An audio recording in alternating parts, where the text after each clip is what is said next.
Hey guys, how's it going? All right, guys. I just want to tell you the deal with my car. I got it fixed, got it done. It's working. I just want to tell you. Yesterday, I was at the laundromat doing laundry. Parked my car. Must have been there for maybe like an hour or something like that. Got back to my car, tried to start it, and my car wouldn't start. I was in there for an hour, so I'm pretty sure. I was pretty sure when that happened. I was thinking maybe it could have been the battery, but I was pretty sure it wasn't the battery, since the battery was changed up.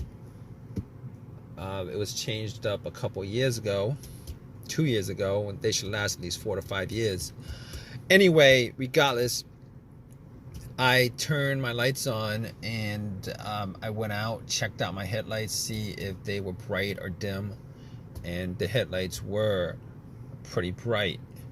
So I was thinking it should have just cranked just a little bit. It should have just cranked just a little bit if the battery was low.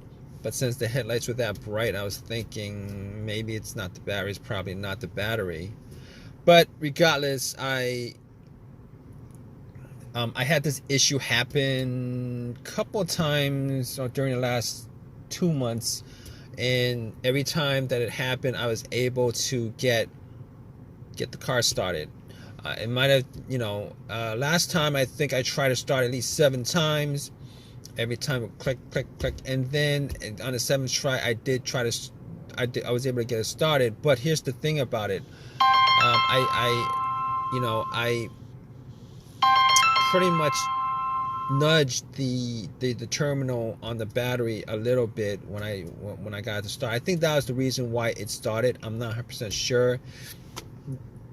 But regardless, I put the hood up, went and inspected the battery. Now there was some corrosion on it, like a lot of white stuff, a lot of bluish white stuff on it. I didn't clean it last time, me being a little bit lazy on that. But this time around, I was like, all right. I got some Coke, and I poured some Coke over the terminals. Got a rag, cleaned up the terminals as best I could, and after the Coke fizzed and oxidated the I guess oxidated is the word, oxidated the corrosion, popped it back on. It wasn't very loose. It was loose enough. It wasn't very loose. Popped it on. Came back to my car, tried to start it, and it did not work at all. It did not turn on. But the thing about it is everything else in the car worked. The radio worked. The dash lights were good. Blow motor was good. Everything was working normally. The remote for the doors, security, alarm, whatever. Everything else worked. So at that point, I was pretty sure it wasn't the battery, but I wasn't 100% sure on it. So I actually went, got a booster pack, because I bought one from Walmart because of what happened last time with my car. I put the booster pack on the terminals, and the booster pack was at 100% when I put it on, and this would have at least cranked it up a little bit. I would have at least heard some movement, some sound from the engine. So basically, I put it on, tried to start it, and it didn't do anything. It had the same thing. Heard a click. Tried it again, heard a click. All right, so at that point, I knew that it wasn't the battery. I knew that it wasn't the alternator, because if it was the alternator, it would have started. It would start up, and then once I took the power pack off, it would have just died off.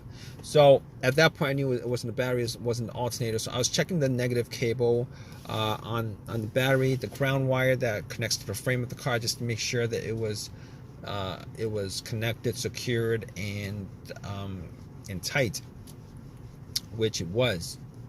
It was secure, it was connected, it was tight.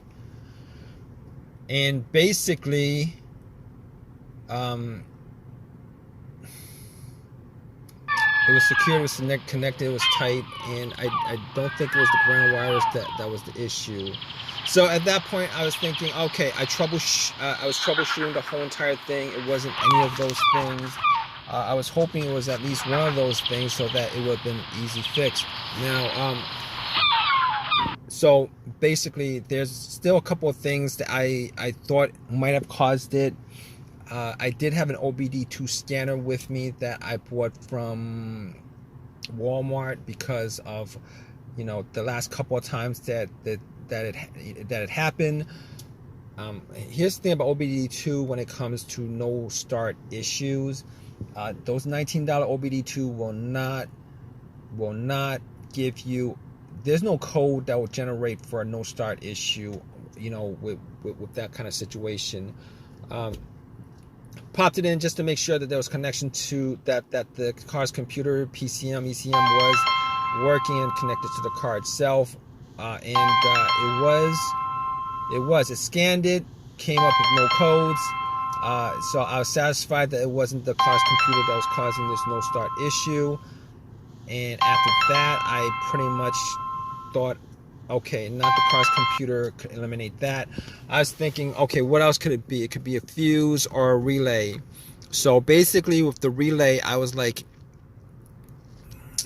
it could be the relay, but considering I try to start it at least 15, probably like 20 times, probably close to 20 times. Probably shouldn't have tried to start it that often, but anyway, I did try to start at least 15 times, and every time it would click. Every time it would click. Every time try to start it, click.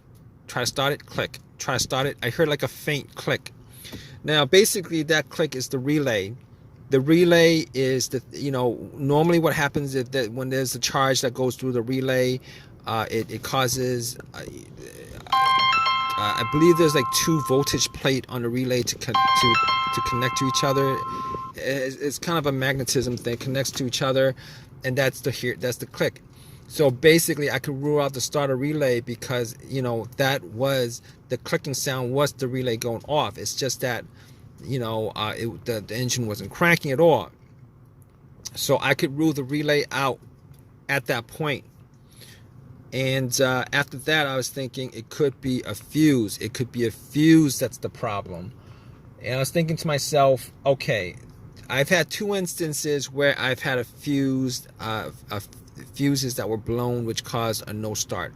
One of them was a no crank, no start situation, a no crank, no start situation, where I had no power at all in the car. No power at all. It was as if the battery was removed from the car. No power at all. Turned out that it was the main fuse on that car. The main fuse. Now that was a Honda that I had. It was a main fuse, and this is common to a lot of Hondas that I had. It was a main fuse that blew.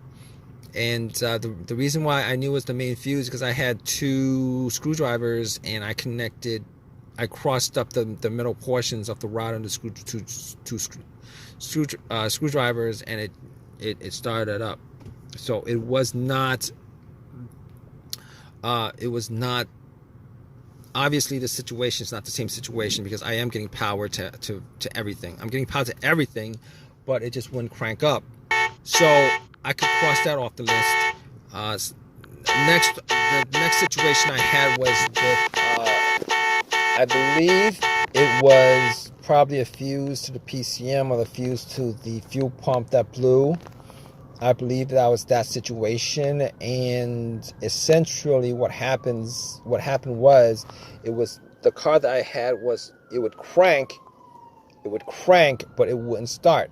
It would crank, but it wouldn't start. So once I changed up the fuse, it would start up after that. Turn over, But unfortunately, I didn't have that. That's not an easy fix for this car, considering I have no cranking at all. I can't crank. There's no crank. All it does is make a click. It doesn't crank. It just makes a click. doesn't crank. So okay, so I could pretty much rule out those two fuse blown scenarios that I had previously. I could pretty much just rule those scenarios out,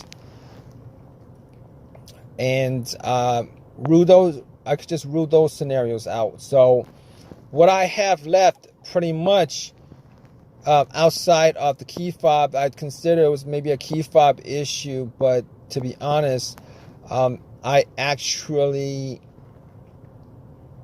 changed up the key on the key fob, and I didn't think it was an ignition issue. I didn't think it was an ignition issue.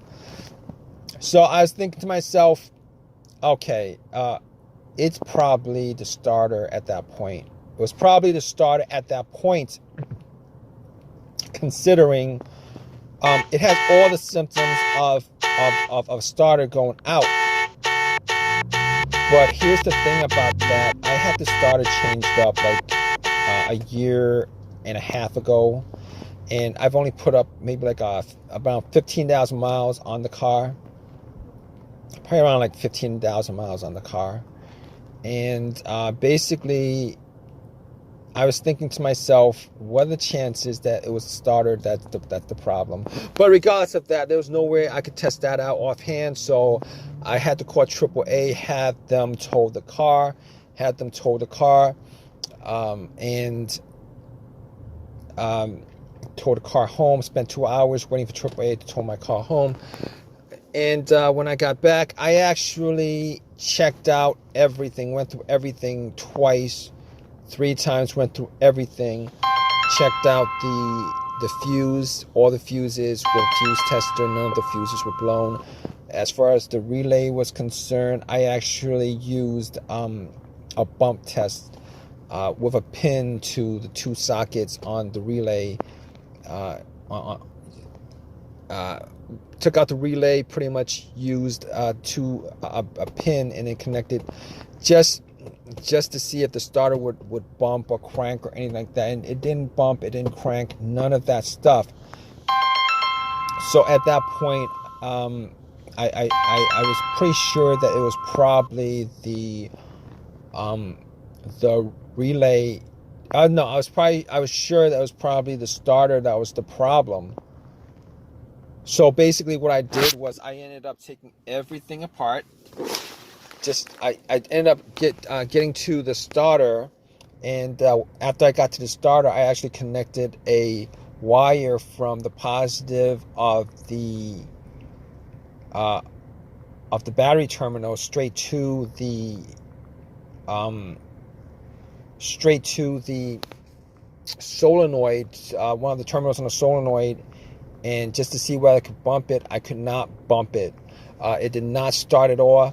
So at that point, I was like 100% sure it was a starter. So I took the starter out, went to AutoZone, had them test it, and the starter did not work at all. Granted, it was a rebuilt starter. So, cut to the chase. I got another. It was a lifetime warranty on the starter. So I spent $100. No, I didn't spend any money. I got the starter for free. Popped it in to the car, and bam, it started right up, and I haven't had any issues ever since. My car is working. If you guys are going through this issue right now, just